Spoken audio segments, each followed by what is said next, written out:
Hello my dear students, welcome to the Shubh classes. आज हम start करने जा रहे हैं क्लास 10th की एनसीईआरटी बुक का चैप्टर 4 क्वाड्रेटिक इक्वेशन। ओके, इसमें हम लोग इस चैप्टर में जितने भी टॉपिक्स कवर हुए हैं उनके इंट्रोडक्शन के बारे में डिस्कस करेंगे। ठीक है, इसमें आपका कंप्लीटिंग द स्क्वायर मेथड और जो आपका क्वाड्रेटिक फॉर्मूला है वो डिलीट हो चुका है, इसलिए उसके बारे में हम डिस्कस नहीं करेंगे। So let's start the introduction video of quadratic equations. First of all I will tell you about the quadratic equation कि क्वाड्रेटिक इक्वेशन होती क्या है। Quadratic equation is in the form of ax square plus bx plus c where a does not equals to 0. ठीक है, and a b c are real numbers. ठीक है, इसका क्या मतलब हुआ कि ए बी सी ये आपके रियल नंबर्स होने चाहिए। दैट मीन्स ये एक इंटीजर्स भी हो सकते हैं, रेशनल नंबर्स भी हो सकते हैं। ए बी सी की वैल्यू प्लस में भी हो सकती है, माइनस में भी हो सकती है, किसी भी तरीके से ए बी सी की वैल्यू हो सकती है। बस ए की जगह पे जीरो नहीं होना चाहिए। इसका ये मतलब हुआ कि अगर हम ए की जगह पे जीरो एक्स स्क्वायर रख देंगे तो ये जीरो का एक्स स्क्वायर से मल्टीप्लाई करेंगे तो जीरो हो जाएगा और एक्स स्क्वायर यहां से खत्म हो जाएगा, तो केवल हमारा बचेगा बी एक्स प्लस सी। तो ये हमारी क्वाड्रेटिक इक्वेशन नहीं बनेगी। क्वाड्रेटिक इक्वेशन में स्क्वायर का होना कंपलसरी है। ओके, अगर क्वाड्रेटिक इक्वेशन में स्क्वायर है तो ही वो क्वाड्रेटिक इक्वेशन है, अदरवाइज नहीं है।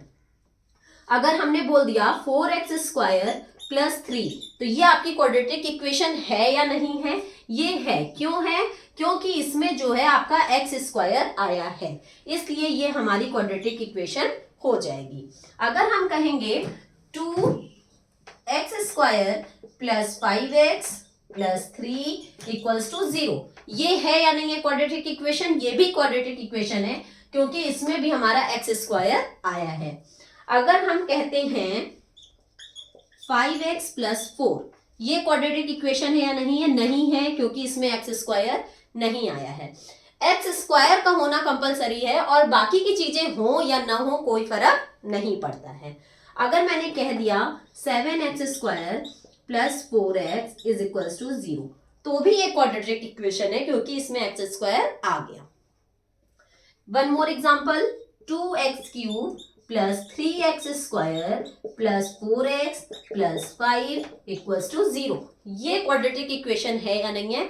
नहीं है। क्यों? क्योंकि इसमें क्यूब आ गया और हाईएस्ट पावर आपकी सिर्फ स्क्वायर होनी चाहिए, स्क्वायर से बड़ा नहीं होना चाहिए, इसलिए ये भी हमारा क्वाड्रेटिक इक्वेशन नहीं होगा।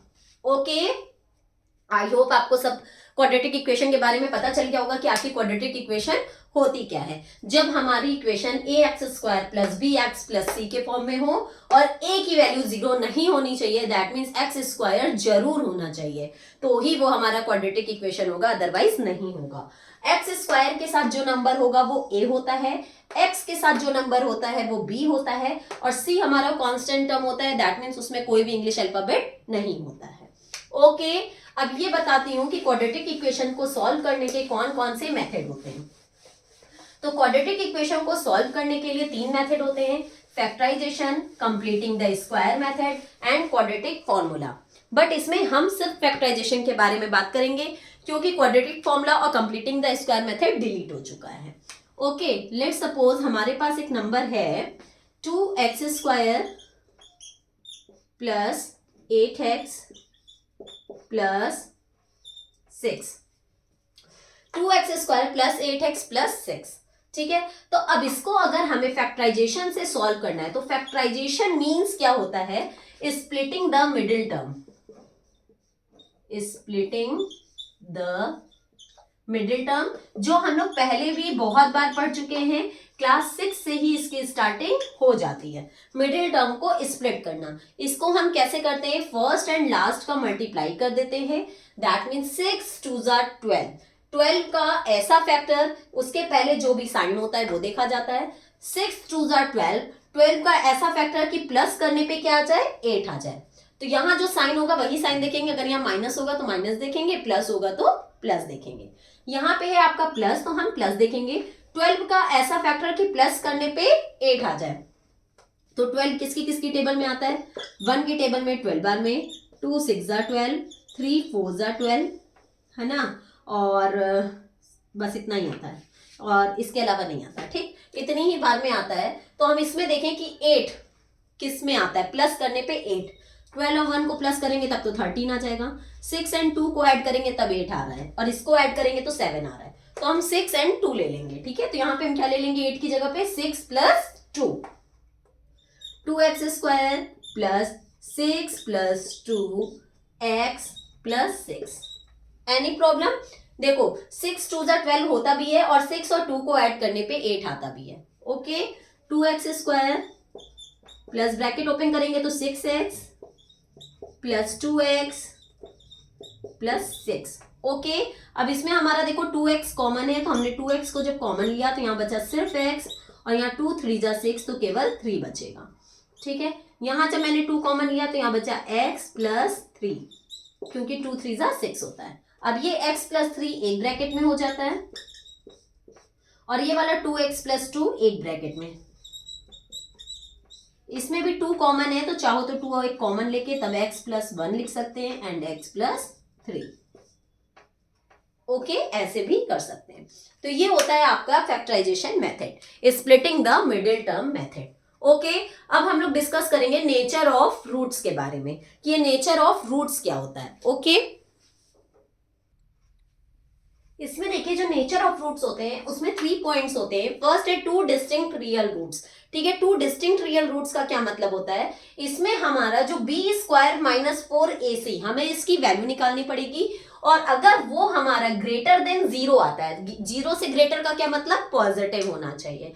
अगर ये हमारा पॉजिटिव नंबर में आता है, पॉजिटिव होल नंबर में आएगा तो दैट मीन्स कि वो डिस्टिंक्ट रियल रूट्स होगा, पॉजिटिव नंबर आना चाहिए। ओके, लेट सपोज अगर आपका हमारा क्वेश्चन दिया हुआ है 2x square minus 4x plus 3 equals to 0, ठीक है, ये गिवन है।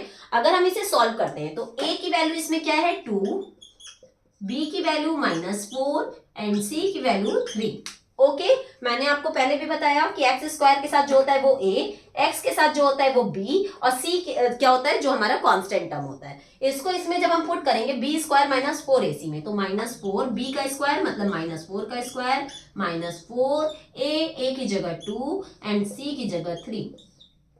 4 का स्क्वायर करेंगे तो 16, माइनस का स्क्वायर करेंगे तो वो प्लस हो जाएगा, ठीक है। -4 2 जा 8, 8 3 जा 24, 16 माइनस 24 अगर हम करते हैं तो ये प्लस माइनस माइनस, 24 में से 16 जाएगा तो क्या आ जाएगा 8, ग्रेटर नंबर कौन सा आपका 24, उसके पहले क्या है -8।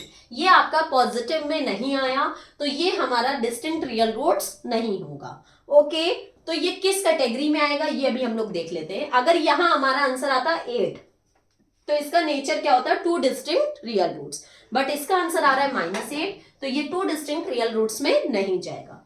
2 इक्वल रियल रूट्स क्या होता है, इसमें b स्क्वायर माइनस 4ac की वैल्यू क्या आनी चाहिए 0।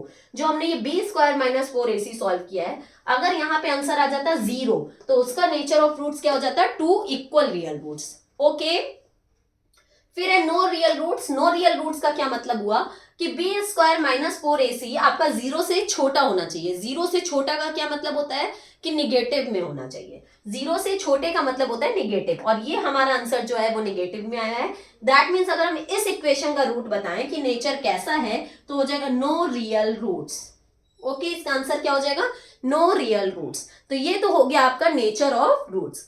यहीं पे आपका इंट्रोडक्शन वीडियो खत्म होता है। अब जैसे जैसे हम लोग एक्सरसाइज पे जाएंगे और क्वेश्चन सॉल्व करते जाएंगे आपको और कॉन्सेप्ट क्लियर होता चला जाएगा। अगर आपको अभी भी कोई डाउट है तो आप कमेंट सेक्शन में जाके मुझसे अपने डाउट्स क्लियर कर सकते हैं। इसके अलावा नीचे डिस्क्रिप्शन बॉक्स में एक लिंक गिवन है, वहां से प्ले स्टोर पे जाकर मेरा ऐप है शुभ क्लासेस, उसको इंस्टॉल करके आप मेरी लाइव क्लासेस भी परचेज कर सकते हैं। ओके, अगर आपको मेरी वीडियो पसंद आई हो तो please like, subscribe and share करना मत भूलिएगा।